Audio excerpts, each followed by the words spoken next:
अस्सलामुअलैकुम, खुश आमदीद आरफा किचन यूट्यूब चैनल में। आज मैं फिर हाज़िर हुई हूँ एक नई रेसिपी के साथ। आज मैं बना रही हूँ ईद स्पेशल लब्बे शीरी। ये क्रीमी और मीठी डिसेंट रेसिपी घर में बहुत आसानी से बन जाती है। ईद के लिए परफेक्ट स्वीट डिश है।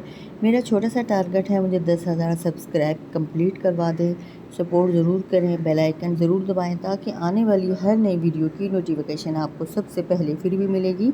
आप मेरे साथ रहिएगा, मेरी पूरी वीडियो देखिएगा। चलिए बनाना स्टार्ट करते हैं।